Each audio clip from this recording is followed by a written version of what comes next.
What is up, YouTube? MK40 here. We're going to be digging through the PPG deck list out of this weekend, and this was an interesting top cut. I'm actually kind of surprised between Pasadena that was going on this weekend, and between, well, more of your standard metagame that you really would see.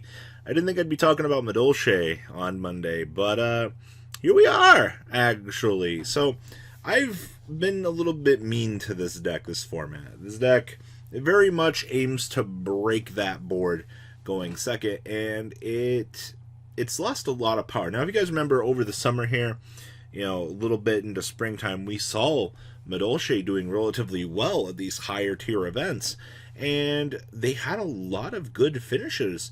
And a couple players were like, "Yeah, Robbie, I listened to your channel and took the deck to locals to locals regionals, did well with it."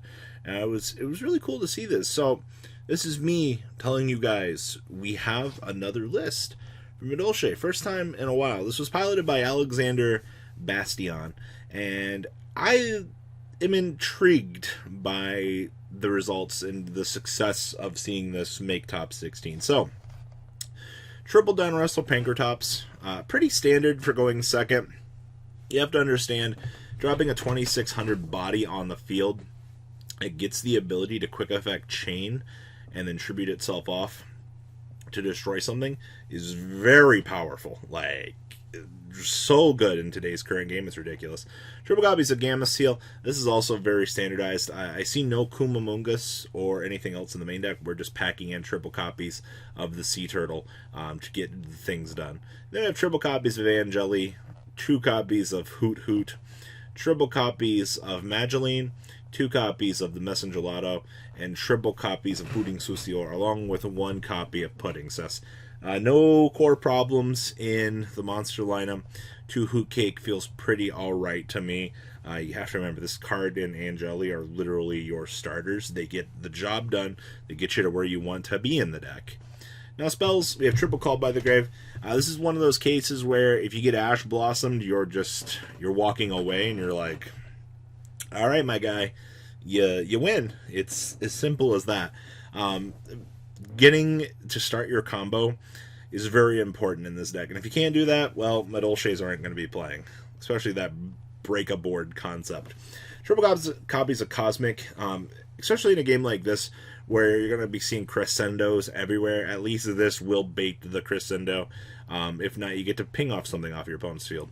Then we have 1 Chateau, 1 Ticket. I wonder what it's like to get Cosmic Cycloned while you have these up. It's gotta be big bad. Then we have triple copies of Compulsory Evacuation Device. So as a going second deck, this gives you the ability to counter pick your opponent. Actually, like, this card's good going first or second, because going into the 3rd turn of the game, you get to bounce off a threat card that your opponent's able to generate. Even, honestly, being able to go first with this, set this, and disrupt your opponent's plays, this card's getting a lot more play back into the current game than I honestly really thought possible. Then we have triple copies of Crackdown. This card is seeing a lot more play. I know a few people have been looking at playing this in Orcust, and it's really generating a lot of hype, actually. Good card. Triple copies of Evenly, the reason why this deck is able to go second, this Pankratops and Kaijus. Then we have triple copies of Infinite Impermanence, giving us a more stable hand trap to engage and play in the course of the game. Then we have 2 copies of Fresh to Start. Remember, we're not playing Pot of Extravagance in this deck, so we get to be a little bit more wild with our picks, so we don't have to max out on the really bad cards. I know, it's a strange concept. 1 copy of Land Phonicus, 1 Nightmare Phoenix, 2 copies of Glass Foule, triple copies of Tiara Misu, your best card in your deck, because it doesn't target. 2 copies of Shock Lala Mode. Then we have the 1 Starving Venom, the 1 Dragostopalia, the 1 Mudragon, and the 1 Diplexer. Then we have 1 Doggeron, 1 Jizukuru, triple copies of Hadoken, 2 copies of the Interrupted Kaiju Slumber, triple Super Poly, 2 System Down, and triple copies of Red Reboot, wrapping up Alexander's list. Now, in the past, we've seen Extrav builds come more into the light and things like that. Seeing more control builds like this, I think, is a very good thing for the game. Gives more of an aspect change, more, I would say, development towards the metagame to allow for other things to see the light of day. So kudos to you, Alexander, for getting in some much needed love with this deck. Now, next up, we have Altergeist, and this is interesting. So this made top 16, piloted by Pedro. Now, I like this because we're playing... Actually, these ratios are really weird, because like we have 2 Mystic Mine, and we have 1 Evenly. And I'm like, huh. So, was the Evenly the 41st card? Because, like... I get it. You go second, you open this up, you evenly your opponent, you resolve the multi-faker. In the world, you open that up. Like, that's so broken, actually. But kudos to you if you can pull it off. Outside of that, you get to hide behind Mystic Mine. So, I guess generalized improvements over the current game. Alright, so we have 1 copy of Kunguri, triple copies of Marionnetter, triple copies of Meluzik, 1 multi-faker, and then 2 copies of Zilguidos wrapping up your monster lineup. You don't get a lot of leeway in this deck. Which honestly, I wish you could have more leeway, but like this is what you're stuck with.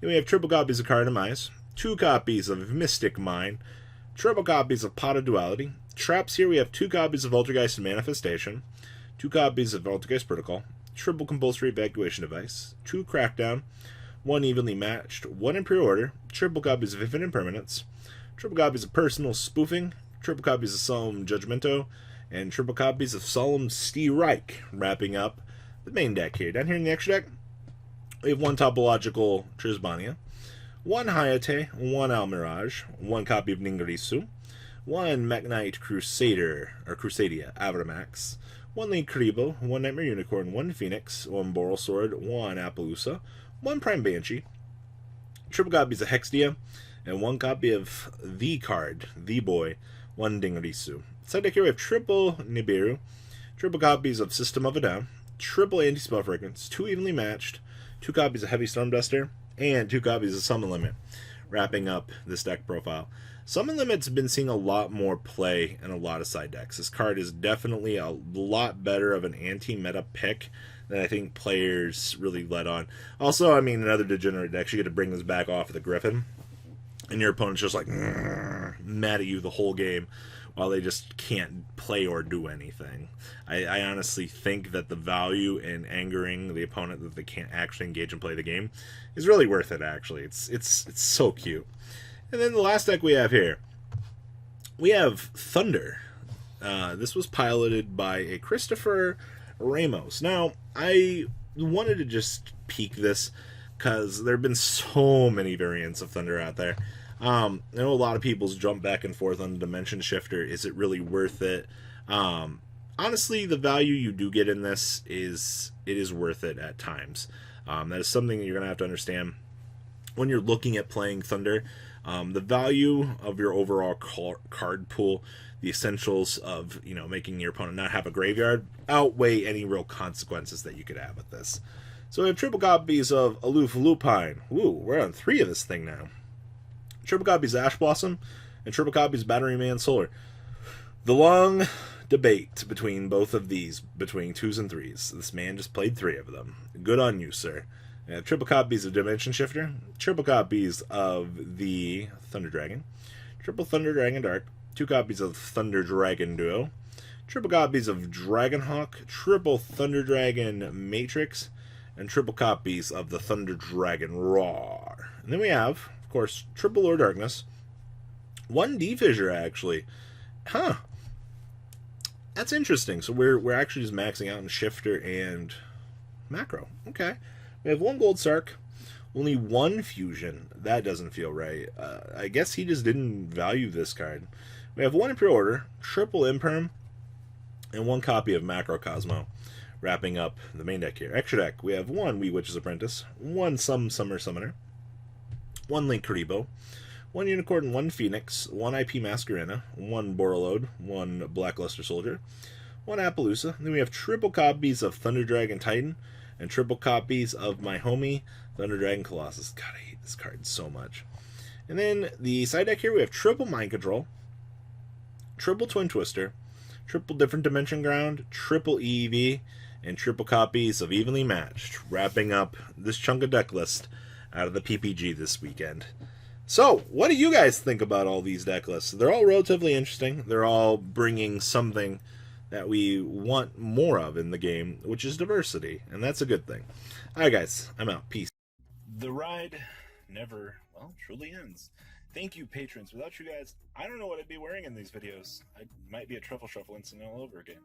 Guys, please also check out VanCole40 for some awesome Vanguard content. Some other interesting stuff you might find up here on the left or in the description as well. Thanks for watching.